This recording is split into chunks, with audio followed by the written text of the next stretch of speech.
Bonsoir et bienvenue sur les ondes de RCF Pays d'Aude. Très heureux de vous retrouver après cette trêve estivale. Je suis Jean-Pierre Cross et aujourd'hui, dans le cadre de notre émission mensuelle Les Rendez-vous de la Solidarité, nous recevons dans nos studios Georges Abamonté, présidente pour l'Aude de Aventure Handicap. Bonjour Georges. Voilà, bonjour. Heureux d'être parmi vous et puis vous raconter un peu Aventure Handicap. Eh bien, on va essayer de parler de tout ça et d'en dire un maximum dans le peu de temps que nous avons, puisque nous avons 12 minutes pour cette émission. C'est long quand même des fois, 12 minutes. C'est vrai, surtout quand on monte les côtes. Et hein ouais. J'ai vu ça. Bon Georges, avant d'attaquer tout, comment ça s'est arrivé cet handicap? À l'âge de 13 ans, c'était en 1971, je jouais dans le bois avec les copains, et puis en courant, il y avait des fougères hautes, et puis je suis tombé dans une carrière désaffectée de 15 mètres d'auteur, et puis la colonne vertébrale, et puis il y a des vertèbres qui sont broyées, voilà. Puis maintenant je suis paraplégique. D'accord. Bon, tout va bien, je suis en forme, j'étais marié, j'ai eu des enfants, j'ai fait beaucoup de sport dans ma vie, j'ai fait plein de pays, j'ai voyagé. À la limite, ouais, toi, je serais resté à Luxeuil-les-Bains, ouais, j'aurais été comme ma famille, ouvrier, j'ai rien contre eux, tu vois. Mais par contre, ça a déclenché en moi, après le sport, et j'ai fait beaucoup de voyages, non bien. À la limite, pour moi, le handicap, ça m'a apporté un plus. Et alors, en préparant cette émission, tu m'as dit que c'était les Jeux paralympiques de Séoul qui avaient déclenché en toi l'envie de faire du sport, en fauteuil par exemple, puisque c'est... Oui, voilà. C'était ma discipline que j'avais envie de faire, c'était la course en fauteuil d'athlétisme. C'est vrai qu'en regardant Séoul, quand j'ai vu Mustapha Valide, il y avait Copry, il y avait David, il y avait, ouais. Et donc vraiment, c'est vrai, c'est ça qui m'a déclenché quand j'ai vu faire le marathon, faire la piste. Et j'ai dit, tiens, pourquoi pas moi, toi? Et donc après, au fur et à mesure, j'ai commencé à faire du fauteuil autour de chez moi. Après, je faisais les 10, 15, 20 bornes. Et puis après, bon, je suis parti dans le sud, à Béziers, tu vois. Et là, j'ai rencontré le club handisport de Béziers. Et puis là, ils m'ont prêté du matériel un peu plus adéquat pour ma discipline. D'accord. Et puis après, je suis monté crescendo.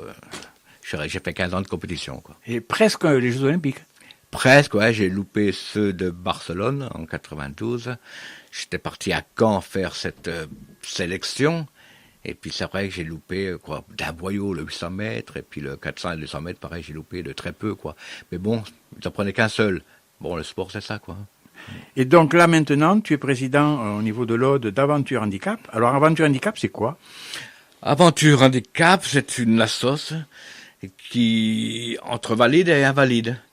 Donc le but, c'est d'organiser donc des raids sportifs, soit dans des pays étrangers ou en France. Et puis on se regroupe et puis on traverse le pays avec différentes étapes, différentes disciplines. Il y a la course à pied, il y a le vélo, PTT, et puis le handbike. Avant c'était le fauteuil d'athlé, maintenant c'est plutôt le handbike. Et tous les jours, on traverse le pays comme ça. Donc là, au niveau de l'Aude, c'est toi le responsable. Et après, ça se met comment l'Aventure Handicap? C'est au niveau Occitanie, au niveau France? C'est France, c'est à Aventure Handicap France, qui regroupe plusieurs délégations. Il y a l'Aquitaine, il y a la Lorraine, il y a la Corrèze, il y a les Pyrénées-Orientales, il y a l'Aude, voilà, et puis la Haute-Garonne. Et donc là, actuellement, il y a le Tour de l'Aude qui se prépare, je crois. Le Tour de l'Aube, oui, c'est vrai que bon, c'est l'année dernière, on a fait un tout petit truc à cause de la Covid, hein. Et cette année, heureusement, donc, on refait les étapes au niveau du Carcassonnais, qui donc sera lieu du 14 au 17 septembre. On a sillonné les routes donc de Carcassonne et puis rencontré quelques écoles, pas toutes parce qu'à cause de la Covid. Et ça va être sur du plat ou ça va être en montagne? Ah purée, bon c'est moi qui fais les étapes, hein. Et c'est vrai qu'un coup on va monter sur Montolieu, voilà. Et bien par contre on va descendre. Ce que je voulais à tout prix, c'est qu'on descende les gorges Saint-Georges. D'accord. Vous avez envie d'avoir encore un peu plus de monde, plus d'aide, plus de soutien?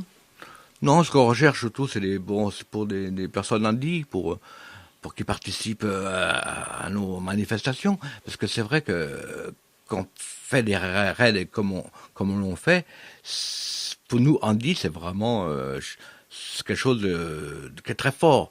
Parce que quand on fait, par contre, on a fait le Maroc, la Mauritanie, l'accessibilité, là, il y a des fois, c'est très problématique. Hein. Et puis, il y a des fois, on fait du bivouac sauvage. Donc là, c'est la chaise trouée, toi, avec le pulvérisateur. Et ça te permet, toi, d'acquérir une certaine indépendance. Ouais, tu te dis, après tout, je peux le faire et puis je continue. Donc, en fait, il y a le côté un peu sportif, effectivement, comme le Tour de l'Aude, et puis un peu l'aventure hard. Hard, oui, avec Aventure Handicap, on fait les deux. On fait des raids sportifs vraiment durs. On part 15 jours, mais là, on part du matin au soir, on roule, on n'arrête pas, on fait des relais. Et par contre, parfois, on organise des raids familiales, des raids découvertes, familiaux. Ouais. Puis voilà, et puis là, on invite donc des jeunes handicapés, on va dans les centres et puis on demande à des jeunes personnes de venir participer. Et pour elles, c'est une autre renaissance. Elles découvrent vraiment, malgré le handicap, on peut faire des choses.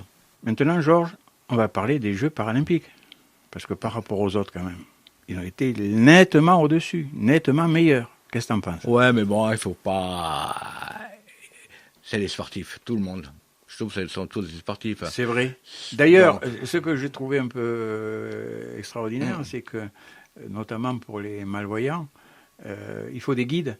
Mais des guides qui courent aussi vite que le sportif. Et quand il y en a qui font le 100 mètres en 10 secondes et demie, le guide, il faut qu'il galope au moins aussi vite, si c'est pas plus.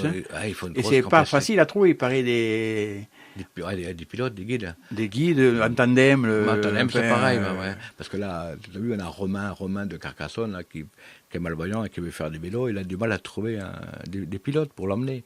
Lui, il aimerait faire des compétitions, mais le problème, c'est de trouver un pilote. Oui, si je me mets moi sur le vélo, je ne servirai à rien. Voilà, oui. À part tourner, il faut quelqu'un de bon niveau quand même pour l'emmener. Tout à fait. On va bientôt arriver à la conclusion, Georges. Donc, c'était quoi alors les grands raids que vous avez fait un petit peu partout dans le monde? On en a fait une dizaine. Je me souviens, on a fait le Chili. Alors là, je me suis régalé parce qu'en plus, j'avais fait la reconnaissance. J'étais parti avec l'équipe, on était 4. On était parti donc 20 jours au Chili pour faire la reconnaissance des parcours. Et après, donc, j'ai participé donc au raid. On a fait aussi le Canada. On a fait aussi donc la Mauritanie. Mauritanie, ça a été un des plus durs raids. La chaleur, il faisait plus de 40 degrés. Et quand les étapes du temps de midi, sur la grande route entre Nouakchott et Kefa, tu vois, là, c'était très dur, quoi. Tu vois, des carcasses de chameaux, là. Et puis, tu avais un vent qui te soufflait, et tu avais chaud, quoi. Et moi, pratiquement tous les 500 mètres, on nous arrosait.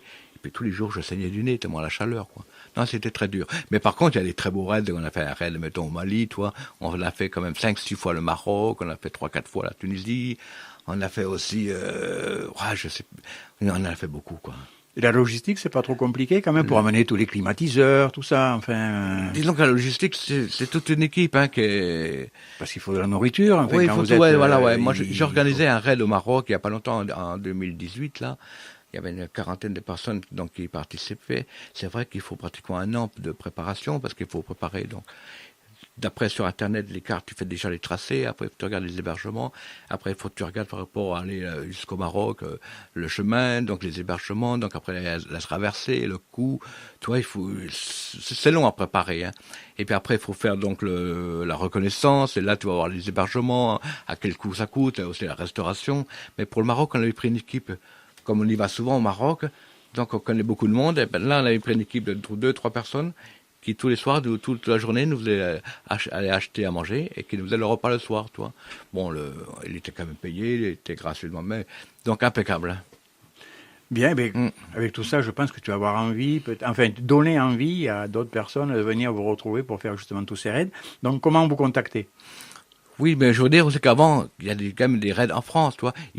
Parce qu'une personne nouvelle qui vient dans notre assos, il faut qu'elle fasse un petit raid en France. Un petit test. Voilà, parce que c'est vrai que c'est dur. Donc, pour nous contacter, donc moi c'est Abamont Georges, je donne mon numéro de téléphone, 07 88 03 13 03. Mon mail c'est georges.abamont0079 @orange.fr et à Abamont, il y a 2 B.